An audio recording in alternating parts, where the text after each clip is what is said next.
ৰাজ্যবাসীক দিবলৈ এটা বহুতে গুৰুত্বপূৰ্ণ খবৰ।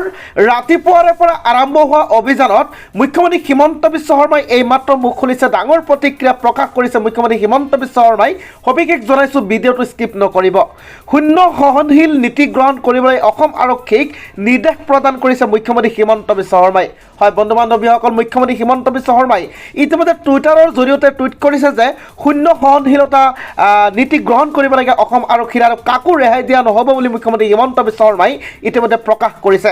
বাল্য বিবাহক মহিলাৰ বিৰুদ্ধে অপৰাধ আখ্যা দিছে মুখ্যমন্ত্ৰী হিমন্ত বিশ্ব শৰ্মাই। কোনো ক্ষেত্ৰতে কাকো ক্ষমা কৰি দিয়া নহ'ব মুখ্যমন্ত্ৰী হিমন্ত বিশ্ব শৰ্মাৰ ডাঙৰ প্ৰতিক্ৰিয়া। নিশা 18শৰো অধিক অবৈধ স্বামীক গ্ৰেপ্তাৰ কৰিছে ইতিমধ্যে মুখ্যমন্ত্ৰী হিমন্ত বিশ্ব শৰ্মাই টুইটাৰ যোগে প্ৰকাশ কৰিছে। মুখ্যমন্ত্ৰী হিমন্ত বিশ্ব শৰ্মাই টুইটাৰ যোগে জনালে এইটো সংখ্যা। শূন্য সহনশীল নীতি গ্ৰহণ কৰিবলৈ অসম আৰক্ষীক নিৰ্দেশ প্ৰদান কৰিছে অসমৰ মুখ্যমন্ত্ৰী হিমন্ত বিশ্ব শৰ্মাই। বাল্য বিবাহক মহিলাৰ বিৰুদ্ধে অপৰাধ আখ্যা দিছে মুখ্যমন্ত্ৰী হিমন্ত বিশ্ব শৰ্মাই। এই মুহূৰ্তত ৰাজ্যত ঘটিছে আন এক গুৰুত্বপূৰ্ণ খবৰ। ট্ৰেভেলাৰ লৈ কেৰালালৈ পলায়ন কৰাৰ চেষ্টা কৰিছিল 30জনকৈ অবৈধ স্বামী আৰু ইতিমধ্যে এই 30জনকে ট্ৰেভেলাৰ সহ আটক কৰিছে আৰক্ষীয়ে। ট্ৰেভেলাৰ সহ গ্ৰেপ্তাৰ ৰূপহীহাট আৰক্ষী। গ্ৰেপ্তাৰৰ ভয়ত সকলো অবৈধ স্বামীয়ে একগোট হৈ পলায়নৰ চেষ্টা চলাইছিল আৰু তেনে সময়তে পিছে ট্ৰেভেলাৰখন জব্দ কৰে অসম আৰক্ষীয়ে। গুৱাহাটীৰ পৰা আহিছে এটা ডাঙৰ খবৰ। অবৈধ স্বামী অবিনাশ, সুৰজিত, জয়ন্ত, ৰমাকান্তক ধৰিলে আৰক্ষীয়ে।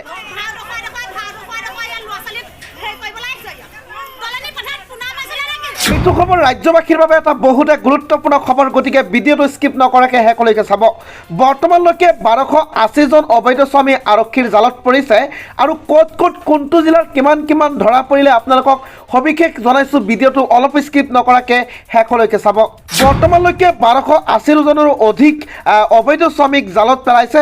1280জন অবৈধ স্বামী আৰক্ষীৰ জালত পৰিছে বুলি জানিব পৰা গৈছে। কোকৰাঝাৰত 85টা অবৈধ স্বামীক গ্ৰেপ্তাৰ কৰিছে অসম আৰক্ষীয়ে। গোলাঘাটত 8জন, নলবাৰীত 34জন অবৈধ স্বামী ধৰা পৰিছে। ওদালগুৰিত 30জন, হালমাৰা 35জনক ধৰিছে। কামৰূপ 53জন, গোৱালপাৰা 67জন, মাজুলী 16জনৰ লগতে বৰপেটাত 110জনকৈ অবৈধ স্বামীক গ্ৰেপ্তাৰ কৰিছে অসম আৰক্ষীয়ে। হোজাই 91জন, কৰিমগঞ্জত 79জন, লখিমপুৰত 22জনকৈ অবৈধ স্বামীক গ্ৰেপ্তাৰ কৰিছে। বঙাইগাঁৱত 23জন, শিৱসাগৰত 24জন, বিশ্বনাথত 131জনকৈ অবৈধ স্বামীক ধৰিবলৈ সক্ষম হৈছে অসম আৰক্ষীয়ে। বাক্সাত 15জন, তিনিচুকীয়াত 13জনকৈ ধৰিছে।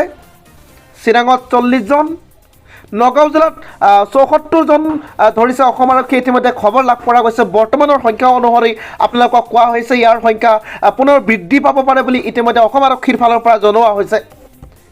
ধেমাজিত 23জন, হাইলাকান্দিত 11জন, ধুবুৰীত 134জনকৈ অবৈধ স্বামীক গ্ৰেপ্তাৰ কৰিছে অসম আৰক্ষীয়ে। গোলাঘাটত 13জন, চৰাইদেউত 58জন, মৰিগাঁৱত 60জন আৰু এনেকৈ গোটেই অসমৰ বিভিন্ন প্ৰান্তৰ পৰা বিভিন্ন ডিষ্ট্ৰিক্টৰ পৰা ধৰি অনা হৈ আছে।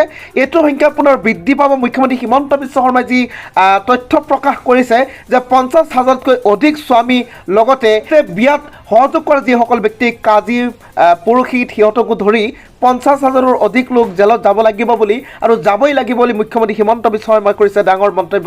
বন্ধু বান্ধৱীসকল, বহুত প্ৰতিক্ৰিয়া পোৱা গৈছে। কিছুমান প্ৰতিক্ৰিয়া আপোনালোকৰ মাজত তুলি ধৰিছোঁ। লগতে আপোনালোকৰ কি প্ৰতিক্ৰিয়া ভিডিঅ'টো কমেণ্টত জনাবলৈ নিশ্চয় অনুৰোধ। অবৈধ স্বামী অবিনাশ, সুৰজিত, জয়ন্ত, ৰমাকান্তক ধৰিলে আৰক্ষীয়ে। ৰঙাঘৰৰ আলহী হ'ল বুকুৰ 5জনকৈ যুৱক। নাবালিকাক বিয়া পাতি ৰঙাঘৰৰ আলহী হ'ল বুকুৰ 5জনকৈ যুৱক।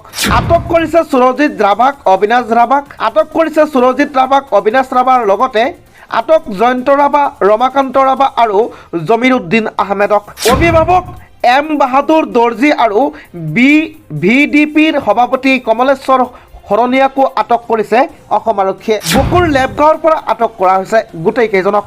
এই মুহূৰ্তত মুখ্যমন্ত্ৰী হিমন্ত বিশ্ব শৰ্মাই কৰিছে কেইবাটাও গুৰুত্বপূৰ্ণ ঘোষণা। বাল্য বিবাহ কৰোৱা স্বামীৰ পত্নীয়ে পাব অৰুণোদয় আঁচনি। ইয়াৰ লগতে আৰু কেইবাটাও গুৰুত্বপূৰ্ণ ঘোষণা কৰিছে। আপুনি অসমবাসী হিচাপে জনাটো বহুতে জৰুৰী। বাল্য বিবাহ কৰোৱা ব্যক্তিৰ পত্নী পৰিয়ালৰ বাবে চৰকাৰে ব্যৱস্থা কৰিব। গ্ৰেপ্তাৰ হোৱা স্বামীৰ পত্নীয়ে পাব অৰুণোদয় আঁচনি।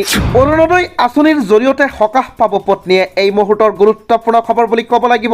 এনে দম্পতীৰ ল'ৰা ছোৱালীৰ পঢ়া শুনাৰো ব্যৱস্থা কৰি দিব ৰাজ্য চৰকাৰে। বাল্য বিবাহৰ বিৰুদ্ধে একশ্যন আৰম্ভ কৰিছে মুখ্যমন্ত্ৰী হিমন্ত বিশ্ব শৰ্মা, আৰু কাইলৈ ৰাতিপুৱা হোৱাৰ লগে লগে হাজাৰ হাজাৰ স্বামী জেললৈ যাব লাগিব বুলি গুৰুত্বপূৰ্ণ মন্তব্য কৰিছে হিমন্ত বিশ্ব শৰ্মা, আৰু ইতিমধ্যে আৰম্ভ হৈ গৈছে অভিযান। গ্ৰেপ্তাৰ হোৱা স্বামীৰ পত্নীৰ কাষত থিয় দিব অসম চৰকাৰ। বাল্য বিবাহৰ বিৰুদ্ধে যুদ্ধ আৰম্ভ কৰি এই বিশেষ ঘোষণা কৰিছে মুখ্যমন্ত্ৰী ডক্টৰ হিমন্ত বিশ্ব শৰ্মাই।